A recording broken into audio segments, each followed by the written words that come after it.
Bowls buddies, hello and welcome to another Friday on the channel and another episode of Comment Corner, where I look at all the comments and emails that you've left and sent and give you my thoughts on them. I'm going to jump straight in after I've said the usual spiel, so thanks for joining me. Remember, if you enjoy these videos, please hit the like button, and if you're not already a Bowls buddy and a member of this wonderful community, please hit the subscribe button, absolutely free of charge, and don't forget to hit the notification bell for notifications of new content on the channel, which is at least twice a week. So let's jump straight in onto the YouTube comments. From AC Talking Bowls episode 36, which was yesterday, Andy Hodgson has just give a bit of a shout out for the Murfield Merit that is taking place on Sunday, sponsored by Phoenix Sports and Millsridge Bowling Club. Sunday the 18th of June, 1:30 PM at Millsridge Bowling Club. This is the final 16. Ian Newby versus Andrew Sykes, Michael Sweeney versus Paul Bailey, Graham Hurst versus Mark Booth, Gordon Bradford versus Dave Upton, Colin Scorer versus Nicky White, Kieran O'Prey versus Roger Lunn, Ash Tattersley versus Terry Brook, and John Edmondson versus Mark Regan.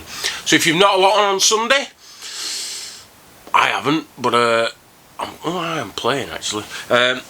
If you want to head down to Millsridge Bowling Club, final of the Murfield Merit, they had 196 entries for that event this year, which just shows that there is still interest in playing the game competitively. From last week's Comment Corner, Matthew Hicks. Having played the Civil Service Team Crown Green Bowls final at the Waterloo, it's one of my fondest bowls memories. I'm a great believer in history, and for me it will always be the Wembley of Crown Green Bowls. Other venues are just not the same, just not be the same amphitheatre. Yeah, I can't disagree with you, Matthew. It's a special place in a lot of people's hearts, and if it doesn't reopen, it's a sad day for Crown Green Bowls. But unfortunately, I think that's where we are. The Ultimate Console, not sure what the G stands for, let's cut it off here. Hi Andy, me, the wife and two grandkids have just joined Gag Hills Bowling Club. Me and my grandson Dylan have had a few lessons and tips off a cracking gentleman. Tom always has time for me and the family, and the grandkids are spreading the word about their new sport. Hope to see you down there this Sunday. Stay safe and bowl on. Yeah, that's where I am Sunday, Gag Hills Bowling Club, Keith Scaife Memorial. Competition played in memory of an old friend and teammate of mine, Keith Scaife. The guy that he's talking about is Tom Pilling, and every bowls club needs a Tom Pilling. Tom is one of the nicest people you can meet, and he does everything for the club. He helps clean up, he helps do the surrounds of the green, but more importantly he brings people down to the club to try the sport, and he single-handedly, a couple of seasons ago, got an entire new team to start bowling at Gag Hills. If every club had a Tom Pilling, the sport would be in a wonderful position. Right, let's have a look. Phil Cookson left a comment about last Friday's Comment Corner. I was talking about county selection. Gerald Merry was an interesting case as a county player. Never had a particularly good league record, but super for Cheshire when he played away especially. And there's a lot of players like that. You know, you look at them in the league, maybe a league game doesn't mean much to them. Maybe a bowls competition doesn't mean that much to them. But put them in the county shirt, different player altogether. Glenn Bealey, there's another one for you. He was fantastic for Manchester when he played for us. Put him in a county shirt, he was 5 chalks in 21 better than normal. Jim Courtney, thanks Andy, another great video. Just mentioning the barracking, I was at the Merseyside versus Yorkshire home game, and it started off quite amusing, but as the game went on it became horrible and actually spoilt the last half an hour. Players shouldn't have to play with this abuse going on. Well, unfortunately that's when the alcohol kicks in, usually in the last half hour, and we all know what happens when you drink on an empty head. I'll say no more. Kieran O'Prey, not listened for a while, pal, good episode. Went to a place called Withensea on the East Coast last year. Was reading that they used to have a massive handicap on the greens along the front. Sadly no longer there. Bet there was a time when balls was thriving on both coasts. A lot of seaside towns seem in a state of decline, now a bit like our game. And you're absolutely spot on, Kieran. Every coastal tourist town used to have a bowls competition. There'd be bowling greens on the front. There'd be packed. Fleetwood, Cleveland's, Morecambe, Lancaster, St Anne's, Lytham. Certainly on the west coast, it was brilliant. New Brighton used to have a massive competition back in the day. And then on the other side, you had Scarborough, Bridlington, those sorts of areas. They all had big competitions too. And in the flat green world, they used to have massive events down at Bournemouth, Torquay, all those sorts of places, and now they just don't exist anymore. They just don't happen. And I think it mainly because people's holiday habits have changed more than anything. They don't go to these places for the holiday. They might go for the odd day trip, maybe, but they just don't do the holidays there like they used to do. What else can I say? What else? Kevin Rayner, thanks for the response, Andy. I think it was Kevin that asked about the county selection. I think you summed it up at the end. Go out there and win comps, averages, so they can't ignore you. Absolutely right. Jimmy Parker, the Pie Man. Nice to know that Jimmy's watching. Most people who want to pick their county sides do well to pick their nose. This can be found in Jimmy's book, How to Win Friends and Influence People by the Pie Man. It's about forming a team. Cheshire didn't win for 20 years. We turned it round with a great selection team. Then we all broke up and Cheshire never won since. I rest my case. And they did. They revitalised Cheshire, did Jimmy and the people around him. Took a different view on things. Not every county can do it. Chris Jepson, I played a lefty at Linthwaite Cricket and Bowling Club last week. Remembered this video. This is about AC's Tuesday tutorial about playing left-handers. Remember the video during the game, 13-2 down, ran out 21-13, purely from remembering your tip of bowling off crown. To be fair, that green has a bit of a hill, so use the same principle. Thanks. Not a problem, Linthwaite Cricket and Bowling Club. It's a fantastic green, played it quite a lot. Won some, lost some on there, so... and I think that might be everything on the comment corner. Let's have a look. Paulgreaves, one of my usual contributors. Have to agree with you, Andy, that for better or worse, that Waterloo and Blackpool are synonymous. I hope my recent post about the lack of viability of the Waterloo, more so since the lucrative champ of chance has been lost, doesn't make me seem cold-hearted towards it.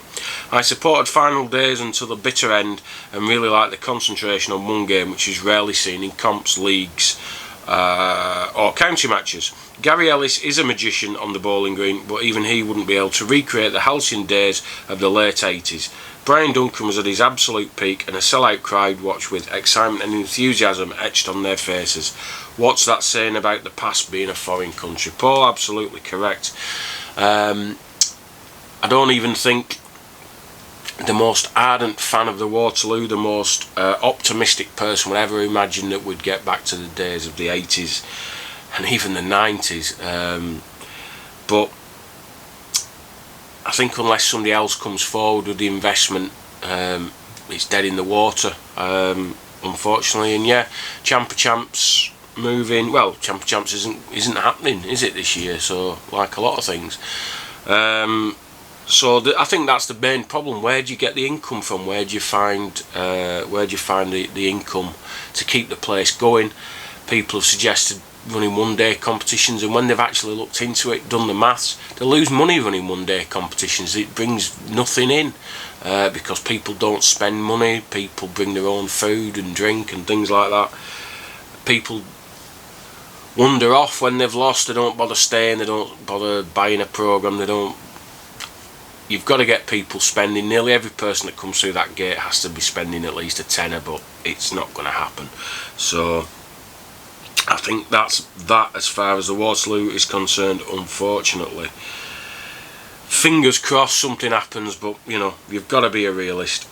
And I'm going to finish with a couple of emails that I got sent. One of them from Colin Beeman, who is excellent email writer, sends me some really good emails. I'm just going to pick a few points out. He touched on county selection. I've been involved in county squads for over 30 years and I've always thought it would be easy to pick a team, but this year I'm involved in county selection and you're spot on with the comment you made in your last podcast. The first 20ish names pick themselves, but then the next 4 could come from a dozen or more players. Interesting point, for our recent game we made 4 changes and the 4 players involved ended up with a positive aggregate of 15, which was the winning margin of our game against North Lancs.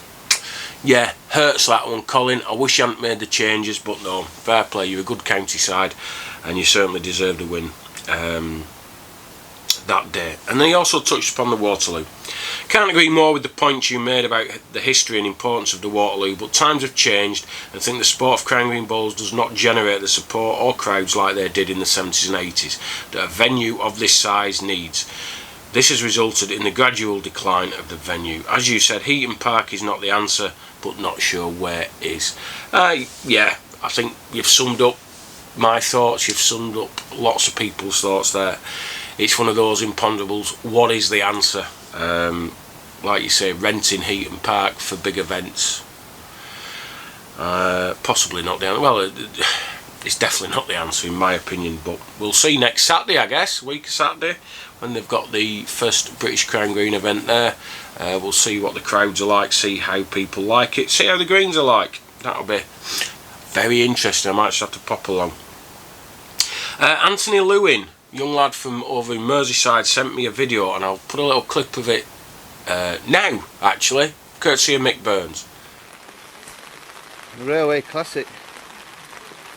Really bad conditions. Either side I can't reach.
And he's put, this is an example of bowls in really bad conditions. The green is looking like a duck pond. Do you think games need to be stopped and moved to another day? Well, in this regard, with it being a competition, it's very unlikely that all the competitors would be able to come back on a different day.